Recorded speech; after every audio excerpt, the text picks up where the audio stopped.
Depuis le début de la crise, le secrétaire départemental de la CFDT ne cesse de tirer la sonnette d'alarme. Selon lui, Mayotte est abandonnée à son sort alors que les manques matériels et humains sont criants. Dernière preuve en date pour Ousseni Balahachi, l'envoi du Mistral à la Réunion et non à Mayotte. C'est un bateau de la Marine nationale qui est équipé de 60 lits à bord. Et ce bateau, il va être déployé dans l'océan Indien, mais il va jeter l'ancre à La Réunion. Mais pour quelle raison? À La Réunion, ils ont combien de lits là-bas? Pratiquement 200 lits de réanimation. Et certainement, excuse-moi, ils sont quasiment 1 million. Et à Mayotte, nous sommes combien? Mayotte dispose de 16 places en réanimation pour 250 000 habitants selon l'INSEE. Les chiffres parlent pour eux et dans ce contexte, le syndicaliste demande l'envoi massif de chloroquine. En effet, la population mahoraise a pris pendant des années ce médicament qui permet de lutter contre le paludisme. Ce médicament est attribué à tous ceux à qui on a détecté comme quoi qu'ils ont contracté le virus, mais qui ne présentent pas encore des symptômes vraiment graves, très graves. Alors, on a constaté que à tous ceux qui ont pris la Plaquenil, ils sont pratiquement tous sauvés. Soignés, ouais. Alors, nous, à partir du moment que nous n'avons pas tous ces aides qu'il faudrait pour pouvoir venir en aide à la population, dans ce cas, envoyez-nous la Plaquenil pour que nous puissions le distribuer. Autre sujet d'inquiétude, le sort des entreprises et de leurs salariés. Là encore, le représentant syndical s'insurge et demande à ce que toutes les organisations syndicales soient associées aux différentes décisions prises localement. Si le préfet veut se donner la peine pour organiser ces réunions et anticiper à tout ce qui pourrait venir par la suite, ça, ce sera vraiment une bonne initiative. Ce n'est pas le cas aujourd'hui parce qu'il y a déjà des réunions qui se font. Jusqu'à là, est-ce que l'intersyndicale, même s'il y a un, on ne va pas faire venir tout le monde, mais un représentant de l'intersyndicale qui participe à ces réunions? À ma connaissance, non. À ma connaissance, non. Vous le regrettez, ça? Bien sûr, bien sûr. À l'issue de cette crise planétaire, nul doute que le climat social sera très tendu en France et plus particulièrement à Mayotte où les nombreuses problématiques auront à nouveau explosé au grand jour. On pouvait le prévoir rapidement à Mayotte, comme dans les autres départements d'outre-mer, puisqu'il y avait 2 mois de retard, si je puis dire. Ouais. L'épidémie est arrivée plus tard. Donc, moi, à la réunion du Premier ministre, nous avons eu des réunions comme dirigeants de partis politiques, et votre député Mansour Kamarki a prévenu d'ailleurs. Il y a eu des réunions et tout de suite, moi j'ai dit, écoutez, on a pataugé, il y a eu un retard considérable en métropole. Est-ce qu'on peut anticiper dans les départements d'outre-mer pour éviter qu'on vive la même chose? C'est quand même pas compliqué, compte tenu de la taille de Mayotte et du nombre d'habitants, d'envoyer en priorité des masques à Mayotte pour que on évite absolument la moindre catastrophe sanitaire. Vous êtes loin, les lits de réanimation, il n'y en a pas tant que ça. Ouais. Il faut absolument prévenir plutôt que guérir. C'est pour ça que moi j'ai simplement voulu, ayant prévenu très tôt en métropole dès le 26 janvier de la situation, j'étais très en colère qu'on n'ait pas pris les mesures qui s'imposaient en France, et comme l'épidémie arrive un peu plus tard dans les départements d'outre-mer, j'avais demandé des mesures de précaution qui n'ont pas été prises suffisamment. Personne ne doit sortir. En Guadeloupe, au confinement s'ajoute désormais le couvre-feu, de 20h à 5h du matin et pour au moins 15 jours. Voici le cœur économique de l'île, presque à l'arrêt. La zone commerciale de Jarry voit normalement passer 100 000 voitures chaque jour. Ça n'est plus aujourd'hui qu'une succession de rideaux, tous baissés. Cette vendeuse de fruits et légumes se sent bien seule. Elle a perdu 70% de son activité. On a très peu de clients.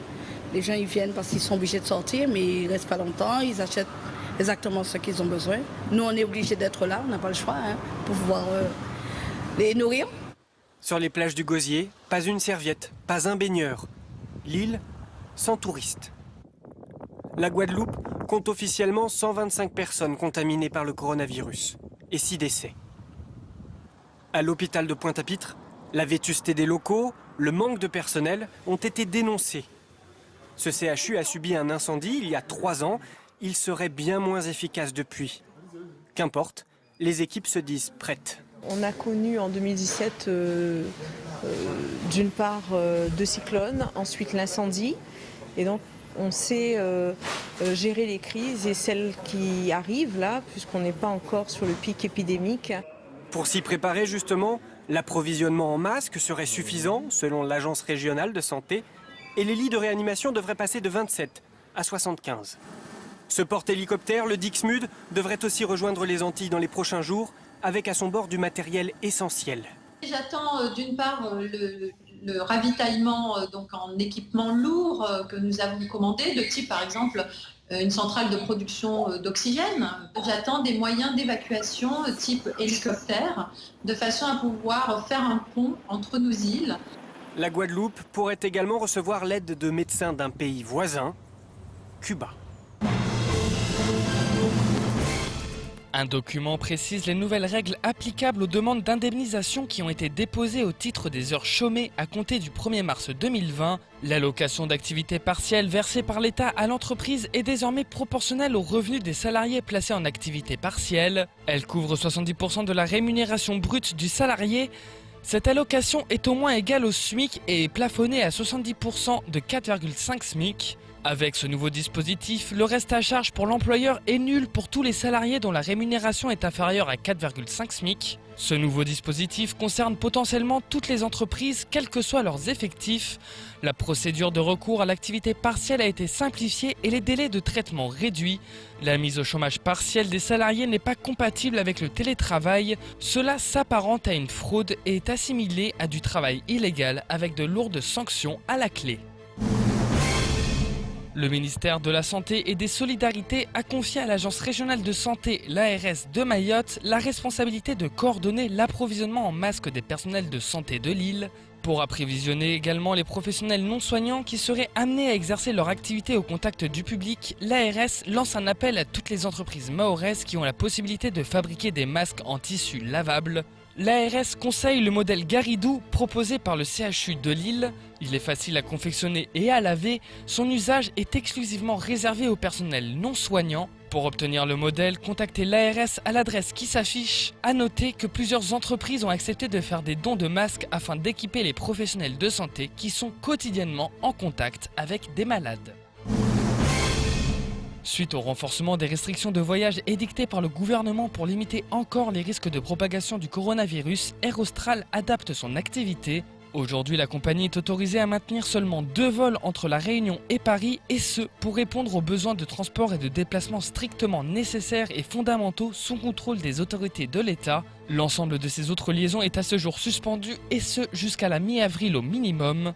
Une décision qui pourra être reconduite en fonction de l'évolution de la situation. Air Austral assure rester mobilisé et pourra continuer à traiter des vols sanitaires ou gouvernementaux qui pourraient être organisés par les autorités.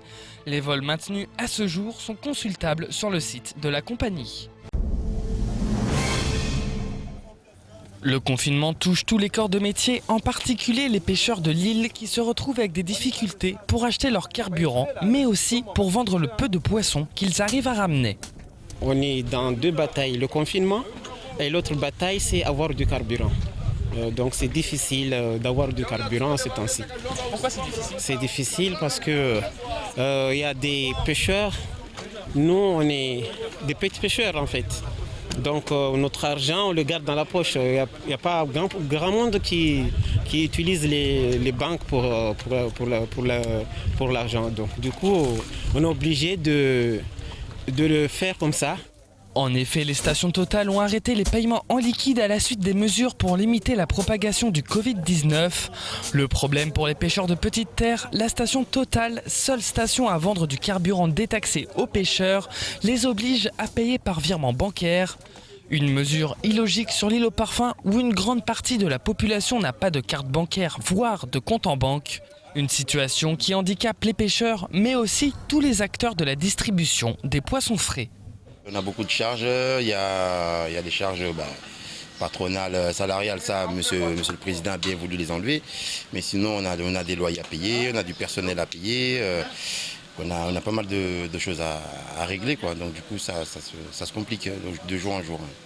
Une situation qui risque de durer encore longtemps et donc de porter préjudice à toutes les petites entreprises ne pouvant travailler durant ce confinement.